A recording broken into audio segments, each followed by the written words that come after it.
Olha essa notícia aqui. Brasileiros mantêm 450 bilhões. Isso mesmo, você ouviu certo, não são milhões não, são 450 bilhões nos 150 piores fundos de previdência do mercado. Como a contratação de um plano de previdência privado nem sempre é um processo muito simples, e também como esse mercado está lotado de produtos ruins, produtos com custos elevados, nesse vídeo aqui eu vou te mostrar 4 passos que você deve dar antes de contratar um plano de previdência privado para não tomar uma decisão errada. Então faz o seguinte, vem comigo pro vídeo. Salve, salve galera, seja bem-vindo, seja bem-vinda. E se você é novo ou é nova por aqui, muito prazer. Meu nome é Gabriel Liberato, eu sou sócio da Meu Patrimônio, nós somos uma empresa de planejamento financeiro e de consultoria de investimentos. E eu já quero começar esse vídeo aqui te oferecendo 2 bônus, 2 presentes super especiais, gratuitos. Eu vou deixar o link para você acessar esses 2 presentes aqui na descrição desse vídeo. O primeiro presente é o acesso ao meu curso Como Montar uma Carteira Vencedora. Eu não sei até quando eu vou deixar esse curso disponível gratuitamente, então se você estiver vendo esse vídeo e o link estiver ativo, estiver acessível gratuitamente, vai lá, aproveite enquanto é tempo. Pode ser que quando você esteja vendo esse vídeo, esse link não esteja mais ativo. E o segundo presente é uma planilha para você fazer as suas projeções dos seus projetos de vida, da sua aposentadoria. Eu vou dar essa planilha junto com uma aula para você aprender a utilizar essa planilha e começar a brincar com os números e vendo os gráficos sendo formados. É muito legal, tenho certeza que você vai gostar. E antes da gente começar a colocar a mão na massa aqui e entrar de fato no conteúdo, eu quero te pedir, caso você não seja inscrito no canal, por favor, tem um botãozinho aqui embaixo, ó, de inscreva-se. Se você não gostar, por um acaso, do conteúdo ou dos conteúdos que você vai ver por aqui, é só você se desinscrever, é totalmente gratuito, não paga nada. E também, se você gostar do conteúdo, se você já conhece o nosso conteúdo, se quiser deixar o joia, tudo bem. Se você quiser consumir mais esse conteúdo aqui para ver se merece o joia, maravilha também, só lembre de deixar o joia se você gostar do conteúdo. Então, vamos lá, vamos colocar a mão na massa. Eu comecei a chamada desse vídeo aqui te falando que no mercado de previdência privada existem muitos fundos com taxas de administração altas, fundos caros, com muitos custos, e que por isso os gestores desses fundos não conseguem sequer alcançar, bater os índices de referência. Muitas vezes eles ficam até bem atrás dos índices de referência. Então, para reforçar essa tese, esse argumento, eu vou te mostrar aqui 5 fundos de previdência ligados aos 5 bancões brasileiros. Um do Banco do Brasil, um da Caixa Econômica, um do Bradesco, um do Itaú e outro do Santander. Então, vem aqui para a gente dar uma olhadinha nesses produtos de previdência. Vamos começar por esse daqui da Brasilprev, do Banco do Brasil. Olha só, ele tem nada mais nada menos do que 8 bilhões de patrimônio líquido. E a taxa de administração para um fundo de renda fixa é de 2%. O gestor não vai conseguir bater o índice de referência, o CDI, nem a pau. Olha só, no histórico todo do fundo, tá pegando ali um pouco antes de 2006 até dia 11/12 de 2023, veja só que o acumulado do CDI está em 525%, enquanto a rentabilidade do fundo está em 366%. Ou seja, quem investiu no fundo, quem está investindo no fundo, está deixando muito dinheiro na mesa. Vamos passar agora para esse daqui da Caixa. Caixaprev, olha só, tem de patrimônio líquido 5 bilhões e cobra uma taxa de administração de 3% em um fundo de renda fixa. Não vai conseguir nunca, olha só, o histórico dele é desde antes de 2003, a rentabilidade acumulada do CDI está em 935, enquanto do fundo está em 518%. Está muito atrás, está mais de 400% no acumulado desse período todo atrás do CDI, que é considerada a taxa livre de risco, a taxa de renda fixa pós-fixada no Brasil. Então, vamos lá, vamos para os próximos. Bradesco. Bradesco, eu selecionei esse fundo aqui do Bradesco. Esse fundo, ele tem um patrimônio líquido de 5 bilhões e cobra uma taxa de administração de 2% ao ano. Também está longe do CDI. Acumulado do CDI, no período que é desde antes de 2003, acumulado do CDI está em 981%, enquanto do fundo está em 527%. Vamos lá, vamos seguir agora. Itaú, esse fundo aqui do Itaú. Este fundo aqui do Itaú tem um patrimônio de 4 bi, nada mal, e cobra uma taxa de administração de 1,75% ao ano. Também tem um período, né, um fundo bem longo, histórico bem longo, a partir de 1999. Então, o CDI está dando 1.856%, enquanto a rentabilidade do fundo acumulada no período está 1.154%. Ou seja, uma diferença aqui de mais de 700% nesse período todo acumulado. Olha só como o investidor deixa dinheiro na mesa. E por fim, vamos mostrar esse fundo aqui do Santander. Olha só, Santander, eu não vou falar o nome de todos os fundos para não me alongar muito. Então, o patrimônio líquido do fundo é nada mais do que 952 milhões e cobra uma taxa de administração de 2%. Se a gente olha para o acumulado, ele tem dados aí um pouquinho antes de 2000, do ano 2000, ele está no acumulado de todo o seu período histórico, um acumulado de 837% contra 1.655% do CDI. Quem investiu, quem está investindo nesses fundos, está deixando muito dinheiro na mesa. Eu vou te falar que a maior parte do mercado de previdência está nesses bancões, disparado. Olha só, vou pegar dados aqui da FenaPrev. Olha só, provisão técnica dos fundos de previdência, do mercado de previdência. Se a gente colocar aqui que os bancões estão aqui e somar todos esses percentuais aqui, ó, o que está no Brasil, na Brasilprev, do Banco do Brasil, o que está no Bradesco, o que está no Itaú, o que está na Caixa Econômica, o que está no Santander, vai passar de 85%, dá mais do que 85% do mercado de previdência privada. O mercado, só para você ter uma ideia do tamanho desse mercado aqui, nós estamos falando de 1,3 trilhões de reais. Então, nós temos desses 1,3 trilhões de reais em produtos de previdência ligados a esses bancões. É muito provável, então, que se você tem um produto de previdência privada, se você tem um fundo, se você aplica em um fundo de previdência privada, que você está perdendo dinheiro, que você está deixando dinheiro na mesa. E é por isso que eu vou falar a partir de agora de 4 passos que você deve dar antes de tomar uma decisão na contratação de um plano de previdência, para você não errar na contratação de um plano de previdência. Bora lá então falar dos 4 passos que você precisa dar antes de contratar um plano de previdência privada para você não errar. Mas antes de mostrar esses passos, eu quero te pedir, se você já gostou do conteúdo até aqui, deixa o seu like no vídeo, vai aqui, deixa o seu joinha, que vai me ajudar aqui no YouTube, beleza? Então vamos fazer o seguinte, vamos agora para esses 4 passos. Vamos falar do primeiro passo. O primeiro passo é, você precisa decidir qual é o tipo de plano você vai contratar. Se é um PGBL ou um VGBL.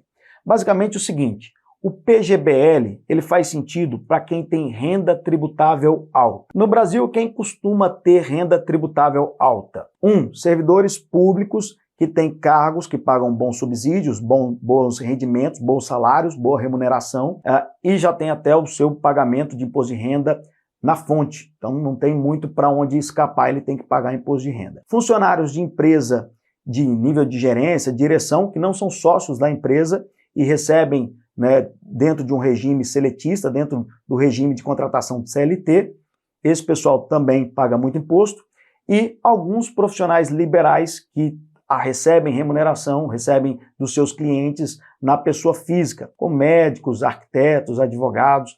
Esse pessoal deveria pagar, tem que pagar um imposto de renda, costuma pagar um imposto de renda elevado. Então, geralmente esse pessoal, Gabriel, mas e grandes empresários, né, eles não têm renda tributável alta? Não costumam ter renda tributável alta porque eles fazem retirada de lucros que são isentas de imposto de renda. Então, esse pessoal não paga muito imposto de renda que eles recebem na forma de retirada de lucros, que no Brasil, por enquanto, é isento de imposto de renda. Vamos lá. PGBL, então, faz sentido para quem quer aproveitar, para quem vai aproveitar o benefício fiscal, que é a possibilidade de você utilizar até 12% da sua receita tributável para aplicar no fundo de previdência e abater da base de cálculo do imposto de renda. Eu já vou mostrar como isso acontece. Então, para quem vai aproveitar desse benefício fiscal, para quem tem renda tributável alta e faz a declaração completa na declaração de ajuste anual de imposto de renda. Vou te mostrar como isso funciona. Vamos imaginar o seguinte, uma pessoa que tem uma renda mensal de 20 mil reais e no total aqui do ano soma 240 mil reais, não estou considerando 13º e outras coisas. e aqui ela não contratou o PGBL, aqui tem PGBL. Então, esse daqui 240 mil, 240 mil. Esse daqui fez um aporte no limite total, ele utilizou todo o limite que ele poderia para aportar e ter acesso ao benefício de 12%. Utilizou os 12%, aplicou 28.800 no PGBL, esse não fez aplicação nenhuma.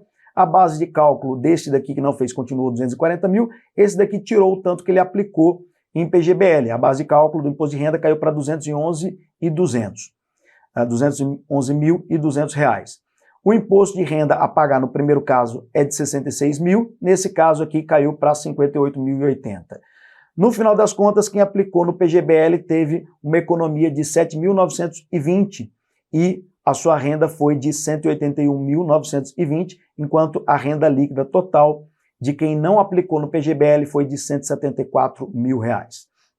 Então, comparando aqui os efeitos do benefício fiscal. O PGBL não incide come-cotas, e o fato de não incidir o come-cotas, que é o pagamento de imposto de renda semestralmente acontece dentro dos fundos de renda fixa, dentro dos fundos multimercados, fundos cambiais, aqui no Fundo de Previdência não acontece o come-cotas, não paga o come-cotas. Mas isso só vai ser interessante, você só vai conseguir enxergar isso se o fundo tiver um bom retorno. Se o fundo não apresentar bom retorno, no final das contas não vai adiantar nada, não vai ter adiantado nada ele não ter pago o come-cotas. O imposto de renda, ele incide sobre tanto os aportes quanto nos rendimentos, tá? Então, quando você for fazer o resgate ou entrar na fase de benefício e for receber a sua renda, e eu já vou explicar mais na frente como acontece isso daí, o imposto de renda vai incidir tanto sobre os aportes quanto dos rendimentos. Eu vou te mostrar aqui também um caso para você, né, ficar mais simples. Olha só, imagina aqui que você começou com zero, está fazendo aporte de R$1.000 no seu fundo de previdência, vou considerar uma taxa de juros real, né, acima da inflação de 5%, pelo período de 30 anos. Então, o valor total aqui somou 831 mil. O valor investido, 359 mil, e aqui o valor total com juros, né, o rendimento foi de 472 mil. No caso do PGBL, o imposto de renda vai incidir sobre esses 831 mil. No caso do VGBL, vai incidir apenas sobre os rendimentos, esses 472 mil. Beleza? Então, essa é a diferença. E um ponto importante, super importante, que ele não entra em inventário. O que significa isso? Quando a pessoa morre, o recurso que está na Previdência, ela não precisa passar pelo processo de inventário e pode ir diretamente para o beneficiário que a pessoa que contratou o fundo escolheu. Isso é super importante, porque no Brasil, quando uma pessoa morre, o processo de inventário costuma demorar muito tempo e é muito caro, tem um custo. E todos os bens entram no inventário para incidir um imposto chamado ITCMD, Imposto de Transmissão Causas Mortes. E também tem custos com advogado, custo com cartório, pode ser judicializado, ou seja, pode dar um problema danado no inventário. Por isso, os planos de previdência costumam ser instrumentos muito interessantes e eficazes para você fazer um planejamento sucessório, para você deixar uma parte do seu patrimônio para os seus herdeiros sem ficar preso no inventário. Então, faz sentido contratar plano de previdência para quem vai se aproveitar do benefício fiscal, no caso do PGBL, ou no caso, né, de uma pessoa, por exemplo, um empresário que não tem renda tributável, mas quer deixar parte do patrimônio dele saindo fora de inventário e deixar a família mais tranquila, sabendo que vai receber um recurso antes do desenrolar do inventário, isso faz sentido também. Esses são os dois casos que mais fazem sentido você contratar um plano de previdência. Então, aqui são os argumentos para contratar um PGBL e um VGBL. Faz sentido para quem tem rendimentos isentos, empresários que fazem retirada de lucros ou pessoas que têm remuneração mais baixa e não fazem declaração completa, não tem muitos rendimentos tributáveis. Faz a declaração de forma simplificada, também não incide come-cotas, é a mesma lógica, a mesma explicação. O imposto de renda incide apenas sobre o rendimento, e aqui naquele exemplo que eu mostrei, ele vai incidir apenas aqui nos 472 mil. E também ele não entra em inventário, é um instrumento também muito bom para planejamento sucessório. Então, essas são as considerações. Primeiro passo, definir qual é o tipo de plano. Segundo passo é escolher qual o regime tributário. Segundo passo é você escolher qual é a tabela, se é a tabela progressiva ou a tabela regressiva. Se você vai investir e tem tempo, esse dinheiro vai ficar aplicado por muito tempo, é melhor a tabela regressiva, porque a tabela regressiva ela começa com 35%, mas se você ficar mais de 10 anos com o dinheiro que você aplicou, conta a partir da data do aporte. Se você for deixar esse dinheiro aplicado mais de 10 anos, a partir de 10 anos, a alíquota cai para 10%. Ou seja, é como se você estivesse restituindo hoje 27,5%, no caso do PGBL, para lá na frente pagar 10%. Então, para quem tem o tempo a seu favor, é mais vantajoso a tabela regressiva. Mas se você sair antes, você pode ser penalizado. Se você sair com 2 anos, você pode cair numa alíquota de 35%. E aí vai ser um tiro no pé, não vai ser interessante.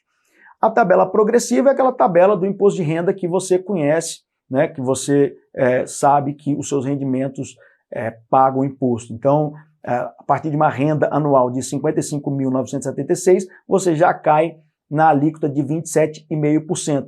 E aí, quando você fizer o resgate ou receber o benefício do plano, né, da aplicação do plano de previdência, você vai incidir sobre o quanto que você faz a retirada aqui mensal, dependendo vai ser a tabela, a base de cálculo mensal, ou se você faz retirada anual, um resgate, por exemplo, você vai cair nessas alíquotas aqui da tabela de imposto de renda que a gente já conhece bem. Então, essas são as diferenças, lembrando que vale a pena, quando você tem o tempo ao seu favor, a tabela regressiva, porque você vai pagar menos imposto. O terceiro passo é super importante, porque esse passo vai determinar o quanto o teu patrimônio vai crescer, o quanto o teu patrimônio vai evoluir ao longo dos anos. Esse passo aqui nada mais, nada menos do que a decisão que você vai tomar, né, sobre qual fundo você vai escolher, ou quais fundos você vai escolher. Isso mesmo, você pode selecionar mais de um fundo, contratar mais de um fundo, ou vários fundos, montar até mesmo uma carteira de fundos previdenciários, desde que, claro, faça algum sentido dentro do seu planejamento patrimonial. Seja porque você quer aproveitar um benefício tributário, seja porque você quer utilizar os fundos de previdência como instrumento de planejamento sucessório, deixando um dinheiro para os beneficiários, para os seus sucessores, familiares, em caso de inventário, deixando uma liquidez para esses beneficiários. Então, quais critérios para escolher os fundos de previdência? Primeiro critério, segurança da instituição, tem que ser uma instituição sólida, que não tenha risco de crédito elevado. Depois, a estratégia do gestor, eu preciso entender qual é o mandato desse gestor, o que tem dentro da política de investimentos desse fundo, se tem aplicação em renda variável, se tem câmbio, se ele permite aplicar em outros fundos de investimentos em renda variável, se pode aplicar em ações, por exemplo, ou se só pode aplicar em renda fixa pós-fixada, pré-fixada, inflação. Então eu preciso entender o que esse gestor pode aplicar dentro, né, com o recurso que está dentro desse fundo. E pensando para longo prazo, é claro que a gente tem que imaginar que faz mais sentido, se você tem o prazo a seu favor, se você tem um longo prazo ainda para utilizar esses recursos, que pode fazer mais sentido uma exposição em renda variável, fundos multimercados, fundos de ações. E o que não vai fazer sentido é você você contratar fundos de renda fixa com taxas de administração elevada. Claro que você pode contratar fundos de renda fixa, desde que as taxas não sejam tão elevadas a ponto de inviabilizar o retorno, né, deixar o retorno desses fundos muito abaixo dos índices de referência, como eu mostrei no começo do vídeo. Então eu preciso entender a estratégia do gestor, se faz sentido dentro do meu perfil, dentro do tempo que eu tenho, dentro do meu planejamento patrimonial. Também as taxas e custos, não posso contratar fundos, né, com taxas muito elevadas, porque isso impacta no retorno do fundo, e eu preciso analisar a consistência desse gestor, né, desse fundo ao longo do tempo e a volatilidade do fundo. As pessoas escolhem um fundo pelo retorno do último ano ou dos últimos 2 anos, mas se esquecem de entender que existe volatilidade, existe risco associado ao retorno do fundo, e aí quando o mercado começa a entrar numa situação de estresse, as pessoas querem sair do fundo, muitas vezes isso não é viável, a menos que você deixe bastante dinheiro na mesa. Então, esses são alguns aspectos, E o quarto passo, o último passo que você precisa decidir é se você vai resgatar o dinheiro ou se você vai converter ele em renda no momento que você for se aposentar. Então, no momento que você for utilizar esse dinheiro. Então, deixa eu explicar melhor isso daqui, como é que funciona isso daqui. Os fundos de previdência, eles passam por duas etapas. A primeira etapa é a etapa de contribuição, essa etapa aqui de contribuição, onde você está fazendo os aportes, pode ser mensalmente, por exemplo, ou periodicamente, você está aportando e esse dinheiro está aplicado no fundo e está crescendo ao longo dos anos. E o segundo momento é a fase de benefício, onde você vai utilizar o recurso que está dentro desse fundo. E aí, para definir quando você vai entrar na fase de benefício, você tem que colocar, estipular a sua idade de saída, quando você quer utilizar esse recurso. Então, nesse momento aqui, você pode resgatar ou você pode converter em algum tipo de renda. Antes de chegar nessa data, nessa idade de saída, a seguradora vai entrar em contato contigo e vai falar, olha, o que você quer fazer? Você quer transformar, converter isso em renda ou você vai querer resgatar o dinheiro? Vamos lá, se você converter em renda, aí precisa fazer vários cálculos, você vai precisar buscar ali os cálculos junto à seguradora, porque existem alguns exemplos de renda e tudo isso vai ter um impacto diferente na renda gerada. Se você, por exemplo, vai se aposentar aos 60 e você estabelece que vai ter uma renda mensal temporária até os 75 anos ou até os 80 anos, é provável que você vai ter um rendimento mensal maior, uma renda mensal maior. Agora, se você fala que é uma renda mensal vitalícia, a renda mensal provavelmente, certamente vai ser menor, né? Mas você tem que lembrar que se você falar que vai querer uma renda temporária até os 80 anos, dos 60 aos 80, por exemplo, se você viver dos 80 aos 100, você vai estar 20 anos aí sem renda. Então, precisa fazer esses cálculos, a seguradora faz esses cálculos com base nas tábuas atuariais, na base em várias variáveis que eles utilizam aqui, né, cálculos atuariais para chegar, para determinar essa renda mensal. E aí você tem renda mensal vitalícia, que é reversível ao cônjuge, então vai colocando essas coisas mais, vai diminuindo a renda que você vai ter direito ao fazer essa conversão. Ou você pode ter renda vitalícia com prazo mínimo garantido. Então cada uma dessas escolhas aí, cada uma dessas escolhas é uma renúncia, sem dúvida nenhuma. Essas são as informações, os 4 passos super importantes que você precisa conhecer, que você precisava conhecer antes de tomar uma decisão na contratação do seu plano de previdência. Pode contar aqui com a gente na Meu Patrimônio se você entender que precisa de ajuda, da nossa ajuda. Valeu, grande abraço e vambora!